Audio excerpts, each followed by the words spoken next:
अमृता जी नमस्कार। नमस्कार मोदी जी।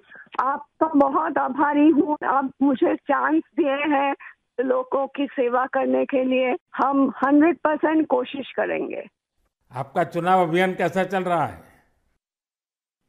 अभी तो हम निकले हैं तो एक बीजेपी कोई उनका पिता का देहांत हो गया। हम इधर ही आए हुए हैं तो अभी वापस जाके हम प्रचार में ही निकलेंगे। अमृता जी, आप महाराजा कृष्णराय चंद जी की विरासत को आगे ले जा रही है। आपको देखकर ही हम आए हैं। जी अमृता जी, मैं बहुत आपका आभारी हूँ क्योंकि हमारी टोली को आपने जब ये बताया तो मुझे जरूर लगा कि मुझे एक बार आपसे बात करनी चाहिए।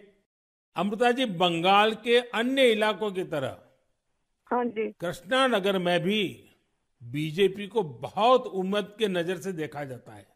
अब आप वहां लोगों से मिल रही हैं, आपको भी लोगों का उत्साह उमंग फील होता होगा। बहुत जनों ने बोला उन लोगों का डीए अटक गया। बहुत जनों ने बोला स्कूल में भर्ती कराने के लिए लाखों का पैसा चाहिए। बहुत जनों ने बोला हमको कि हमको बोला था कि घर देंगे, नहीं दिया। तो क्या बोले इसको। अमृता जी, मैं आपको एक बात बताता हूँ। हाँ जी। मैं एक लीगल एडवाइस ले रहा हूँ। हाँ हाँ, प्लीज बोलिए। हमने बंगाल में ये ईडी वालों ने करीब 3,000 करोड़ रुपया इनका अटैच किया हुआ है। अब ये पैसा गरीब आदमी का पैसा है। किसी ने शिक्षक होने के लिए पैसा दिया, किसी ने क्लार्क होने के लिए पैसा दिया। वो सभी लोग जानते हैं। वो एकदम फेडअप हो गया, एकदम हाल छोड़ दिया। हम जो देख रहे हैं टीएमसी के ऊपर बहुत लोग नाराज है क्योंकि ये सब बहुत अत्याचार हो रहा है। तो मैं जो लीगल एडवाइस रह रहा हूँ, तो मेरी इच्छा ये है, अगर मुझे लीगल एडवाइस मिलेगी तो नई सरकार बनते ही जो भी कानूनी प्रावधान करना पड़ेगा, कुछ नियम बनाने पड़ेंगे, तो मैं ये जो 3,000 करोड़ रुपया है, जो जो गरीब लोगों का पैसा है और जिसने इस प्रकार का पैसा रिश्वत में दिया है, उन सबको मैं वापस पैसा करना चाहता हूं।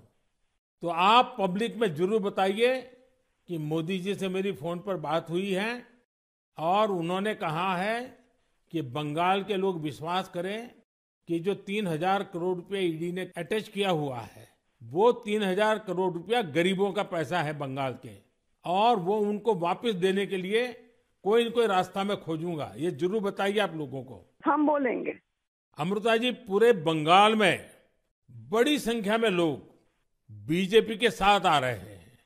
जब आप क्षेत्र के लोगों से बात करती है, वो क्या बात करते हैं? अपनी अपेक्षाएं आपको बताते हैं क्या? हाँ, बताते तो हैं। आपके कामों पे हमारा भरोसा है, ये सब बताते हैं।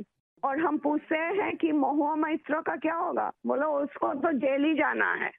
एक बात आपको हम शेयर करना चाहेंगे। हम क्या कह सकते हैं। जी जी जरूर, मुझे अच्छा लगेगा। ये जो महाराजा कृष्णचंद्र का हम फैमिली है तो उसका भी ये लोग विरोध कर रहे हैं। क्या बोल रहे हैं कि वो ब्रिटिश के साथ साथ दिया था, फिर वो मैंने हम लोगों को गद्दार समझते हैं। क्यों किया वो नहीं बोल रहा है। इतना जमीन दान किया, इतना सब लोगों के लिए किया, भलाई के लिए किया, वो सब नहीं बोल रहे हैं। लेकिन क्या बोल रहे हैं, तो हम बोला कि क्यों किया ऐसा महाराजा कृष्णचंद्र।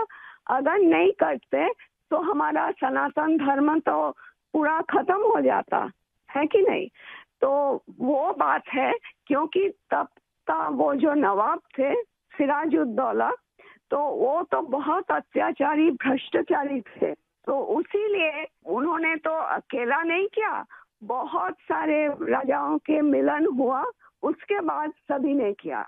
जगत सेठ भी थे और राजाओं थे। तो उसी सभी के मेहनत से ये काम सफल हुआ। तो अगर नहीं होता आज हम हिंदू नहीं रह पाते। हमारा भाषा दूसरा होता, हमारा वेशभूषा एकदम अलग होता और सभी अलग हो जाते। हम तो दूसरों के अधीन रहते ना, यही बात है। अमृता जी, बचपन में हमारे यहाँ हम लोगों को जो पढ़ाया जाता था, उसमें कृष्णचंद्र राय की समाज सुधार का काम, बंगाल के विकास का काम, बंगाल के विकास के मॉडल, ये सब सुनने को मिलता था बचपन में। अब देखिए ये वोट बैंक की राजनीति करने वाले लोग हैं तो बहुत ही अनाप शनाप आरोप लगाएंगे और 300 साल पहले की घटना निकालेंगे, 200 साल पहले की घटना निकालेंगे और बदनाम करने का प्रयास करेंगे। वे एकदम खुद सही बात अपने है। जो वर्तमान पाप है हाँ उसको छिपाने के लिए वो हाँ ऐसी चीजें ढूंढते रहते हैं। लेकिन जब भगवान राम की बात आती है तो वो कहते हैं कि सबूत कहाँ है, इतनी हाँ पुरानी हाँ बात क्यों सही बात, निकालते हो। सही बात। लेकिन जब कृष्णचंद्र राय की बात आती है तो वो तुरंत निकालते हैं। तो इस प्रकार हाँ से उनके दोगलापन होता है और आपको हाँ इसका बिल्कुल मन में प्रेशर नहीं लेना चाहिए। नहीं आपने नहीं, तो हम लेते भी बंगाल नहीं का है। उज्जवल भविष्य और आपका हाँ स्वयं का जीवन भी लोगों के लिए रहा है हाँ जी, और आपके सामने बंगाल की विरासत को बचाने की भी चुनौती है। और एकदम आप इसे सही बात। कैसे देख रही हैं आप? हम पॉजिटिवली देख रहे हैं। हमारा लड़ाई जो है लोगों का सेवा के लिए है, करप्शन हटाने के लिए है और वंचित लोगों के उपकार में आने के लिए है। आपने देखा होगा इन दिनों लड़ाई दो खेमों में बट गई है।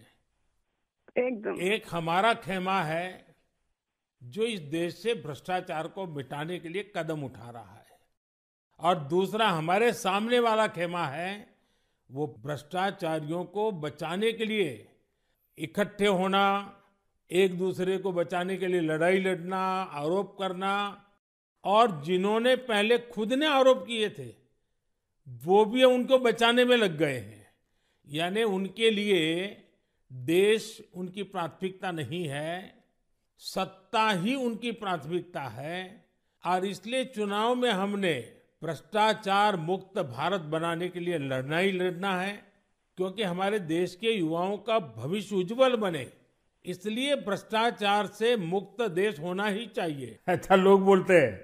हाँ जी। अच्छा, ये मोदी की गारंटी को लेकर आपके लोकसभा के क्षेत्र में लोगों तक बात पहुंची है? हाँ हाँ, हम तो बोले हैं, तो बोला मोदी जी की तरह हमारा भी गारंटी है, हम जरूर कोशिश करेंगे आपका सेवा में आने का। अमृता जी, मुझे बहुत अच्छा लगा आपसे बात कर करके और मुझे विश्वास है कि आप विजयी होकर के आपके परिवार की जो बंगाल की सेवा करने की परंपरा रही है उस परंपरा को आप आगे बढ़ाएगी। आपने चांस दिया है उसलिए हम आभारी हैं। आपने ये चांस मुझे सौंपा है।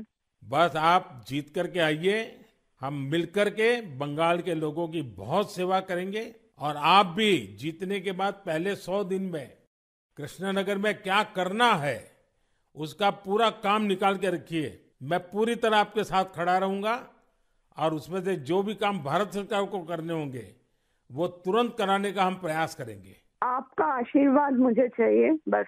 बस जनता का आशीर्वाद हम सबको चाहिए, जनता का आशीर्वाद ही हमारी सबसे बड़ी ताकत है। लेकिन आप मुझे गाइड करिए, ये हमारा रिक्वेस्ट है। नहीं, बिल्कुल हम संपर्क में रहेंगे और मेरी आपको बहुत शुभकामनाएं हैं। बहुत बहुत धन्यवाद जी। नमस्कार।